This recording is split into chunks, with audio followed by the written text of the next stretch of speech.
Olá, meus irmãos, minhas irmãs. Aqui nos encontramos mais uma vez para mais um momento de estudo, mais um momento de reflexões acerca do Evangelho do Cristo à luz da doutrina espírita. E por isso, mais uma vez agradecemos a Deus, agradecemos a Jesus, agradecemos aos espíritos amigos.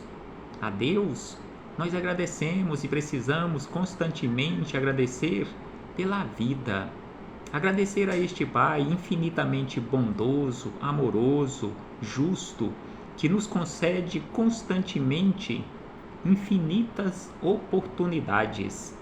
Agradecermos a Ele, em especial e acima de tudo, por aqui nos encontrarmos mais uma vez, ligados a este instrumento que nós conhecemos e denominamos com o nome de corpo físico. Este instrumento que nós temos à nossa disposição por empréstimo dele para trabalharmos a nossa melhoria, oportunidade para trabalharmos no bem, para o bem de todos e para o nosso próprio bem. Agradecermos a Jesus, nosso Mestre e Senhor, guia e modelo para toda a humanidade, por estes ensinamentos maravilhosos que ele nos deixou de forma exemplificada, conforme nós encontramos em seus evangelhos de amor ou em suas biografias, conforme os relatos que nós encontramos daqueles que caminharam com ele lá no início de toda essa história que nós conhecemos, os seus evangelistas ou os seus discípulos. Agradecemos também aos espíritos amigos pelo amparo, pela proteção, pela assistência que sempre tem nos dado ao longo da nossa trajetória. E não posso deixar de agradecer a todos vocês, irmãos e irmãs de jornada, a nossa irmã Neuza, a nossa irmã Edilene Gomes, Vilma Guimarães, Carlúcia. Recebam todos e todas, outros irmãos e irmãs que aqui se fazem presentes, recebam todos e todas o meu abraço fraternal e de imensa gratidão.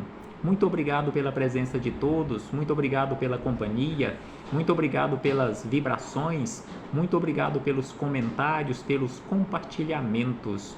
Muito obrigado por nos auxiliar neste trabalho de semeadura da boa semente, neste trabalho que é de Jesus. Esse trabalho não é nosso. Então hoje aqui nos encontramos para estudarmos mais um capítulo do livro Palavras de Vida Eterna, e o capítulo é o número 142, capítulo 142, que tem como título No Bem de Todos, livro de autoria do Espírito Emmanuel, em parceria com Chico Xavier. E neste capítulo 142, mais uma vez Emmanuel buscou como referência palavras do apóstolo Paulo, mais uma vez em sua epístola aos Hebreus. No nosso último encontro, a referência buscada por Emmanuel também era Hebreus, capítulo 13, versículo 2. Neste encontro de hoje, neste capítulo 142, Hebreus, capítulo 13, versículo de número 5. Mas antes de começarmos aqui estas reflexões com Paulo de Tarso, com Jesus, com Emmanuel, com Chico Xavier, faremos mais uma vez leitura do livro Vigiai e Orai, de autoria do Espírito Irmão José, em parceria com Carlos Bacelli. E a mensagem é a que está no capítulo 66, que tem como título Compreenderás. Então aqui Irmão José nos chama a atenção que, se prestarmos bastante atenção no comportamento das pessoas que estão à nossa volta, nós iremos compreender. E prestemos atenção nos esclarecimentos que Irmão José nos deixou aqui neste capítulo. Então ele começa nos dizendo da seguinte maneira: se você se colocar no lugar do companheiro ou da companheira cuja atitude e comportamento te pareçam estranhos, compreenderás. Então aqui ele coloca uma série de situações que se nós nos colocarmos no lugar daquele companheiro, daquela companheira de jornada, que teve alguma atitude ou um comportamento que aos nossos olhos foi um comportamento ou atitude estranhas, se nós nos colocarmos no lugar dele ou dela, nós compreenderemos o motivo que o levou ou que a levou a adotar aquela atitude ou aquele comportamento daquela forma. Então ele diz que nós compreenderemos, e aí ele diz na sequência: compreenderás. Se você se colocar, se nós nos colocarmos no lugar do outro, nós compreenderemos o sofrimento que exteriorizou nas palavras com que te feriu impensadamente. Então, para nós entendermos isto, nós compreendermos isto, quando recebemos uma agressão através de palavras, nós precisamos nos colocar no lugar do outro ou da outra. E aí ele diz que nós compreenderemos a invigilância que o compeliu às sucessivas quedas morais. Então aqui ele diz que se nós nos colocarmos no lugar daquela criatura que caiu moralmente falando, nós iremos compreender o motivo que levou-a ou que o levou àquela queda. E aí ele diz que nós compreenderemos também se naquele momento daquela atitude, daquele comportamento, daquela pessoa, nós olharmos para ela e nos colocarmos verdadeiramente no lugar dela. Então ele diz: compreenderás quanto ele terá resistido antes de ceder à tentação. Então aqui ele diz que nós compreenderemos, se nos colocarmos no lugar do outro, o quanto aquela pessoa procurou resistir à tentação antes de ceder à tentação. Compreenderás, diz ele, o silêncio na tristeza que, de hábito, lhe cobre o semblante. Então aqui ele nos diz que se nos colocarmos no lugar do outro ou da outra, nós compreenderemos o silêncio daquela pessoa. Se nos colocarmos no lugar do outro ou da outra, nós compreenderemos o isolamento em que escolheu viver para fugir à própria realidade. Em muitas situações nós questionamos por que aquela pessoa vive assim tão isolada, afastada de tudo e de todos. Então ele diz que se nós nos colocarmos no lugar daquela criatura, nós compreenderemos qual foi o motivo daquela escolha de isolamento. Então ele diz que se nos colocarmos no lugar da outra criatura, nós compreenderemos o gesto de intolerância que o conduziu à criminalidade ao crescer sem proteção de um lar digno. Então aqui ele nos chama a atenção para algo muito importante, que se nós nos colocarmos no lugar daquela criatura que adotou um gesto de intolerância, que o conduziu à criminalidade, nós iremos chegar à conclusão que aquela criatura adotou aquele tipo de atitude em muitas situações por ter crescido sem a proteção de um lar digno. Então aí ele diz na sequência, para encerrar, que também se você, se eu, nos colocarmos no lugar do outro, nós compreenderemos o desajuste com que tenta harmonizar-se, sem que na maioria das vezes o consiga. E por último ele diz: compreenderás e não te entregarás a julgamento afoito de qualquer natureza.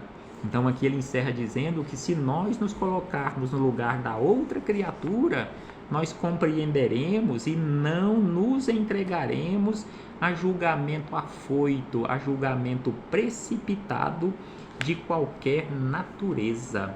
Então é preciso, sem sombra de dúvida, nos colocarmos no lugar do outro, nos colocarmos no lugar da outra, para compreendermos quais foram os motivos que os levaram ou que as levaram a adotar aquele tipo de atitude que nós classificamos como sendo uma atitude equivocada.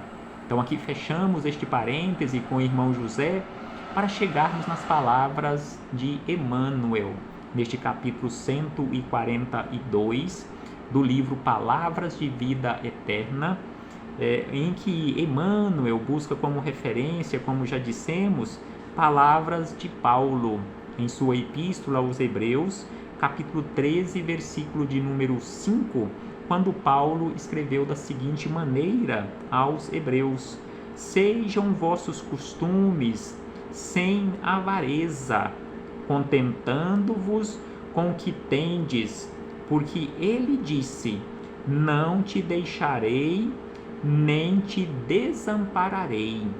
Então aqui Paulo, escrevendo aos Hebreus, ele falou acerca da avareza. Sejam vossos costumes sem avareza, contentando-vos com o que tendes. E aí vem Emmanuel nos esclarecer da seguinte maneira: encarna-se e reencarna-se o espírito na terra a fim de aperfeiçoar-se.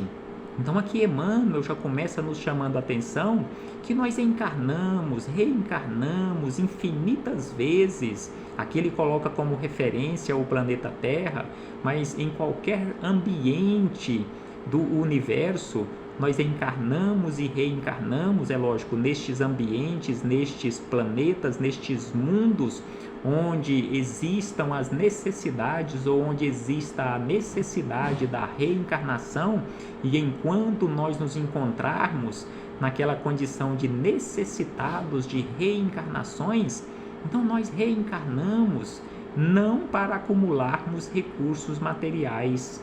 Nós reencarnamos, conforme aqui nos fala Emmanuel, neste primeiro parágrafo, encarna-se e reencarna-se a fim de aperfeiçoar-se, não a fim de acumular-se recursos materiais, mas a fim de aperfeiçoar-se no rumo das instâncias superiores do universo, a fim de aperfeiçoar-se no rumo das instâncias superiores do universo. Não te encarceres, lembra Emmanuel. Já que estamos aqui para aperfeiçoarmos, ele nos alerta: não te encarceres. Assim, nos tormentos do supérfluo, que a avareza retém como sendo recurso indispensável à vida, na cegueira com que inventa fantasiosas necessidades.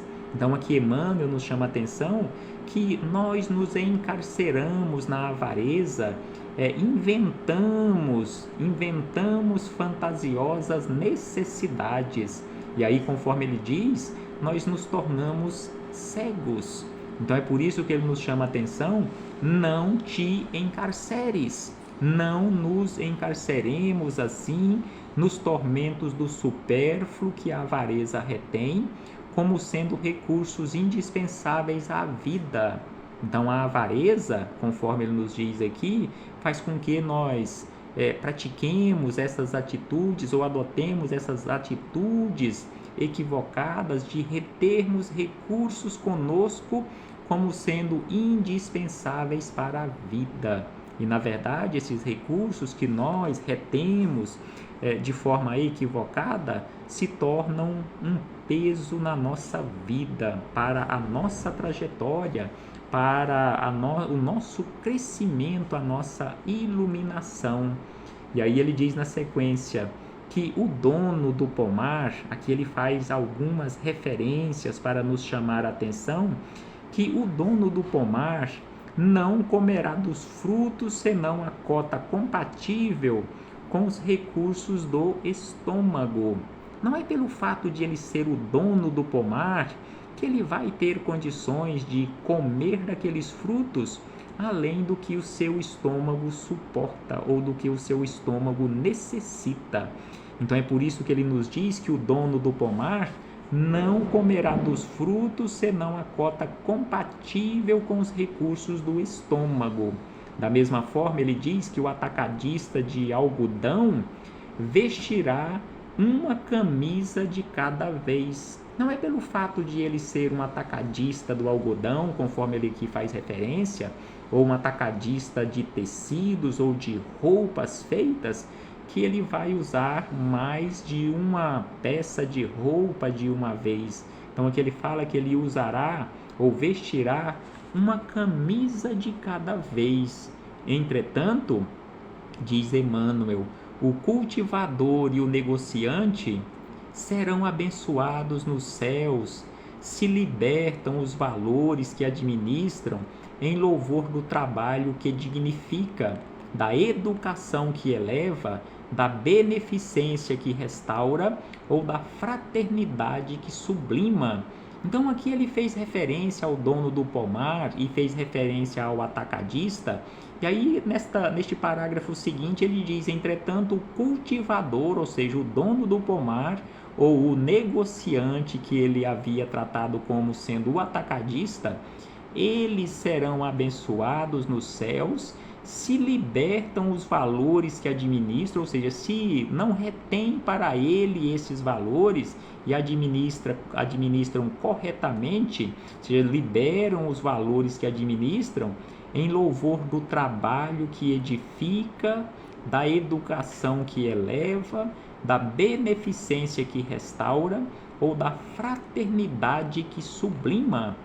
E aí ele conclama na sequência a todos nós, atendamos aos deveres que as circunstâncias nos atribuem, acalentando ideias de melhoria, mas não aprendamos a contentar-nos com o que temos, não aprendamos a contentarmos com o que temos, sem ambicionar o que não possuímos. Então aqui ele chama atenção para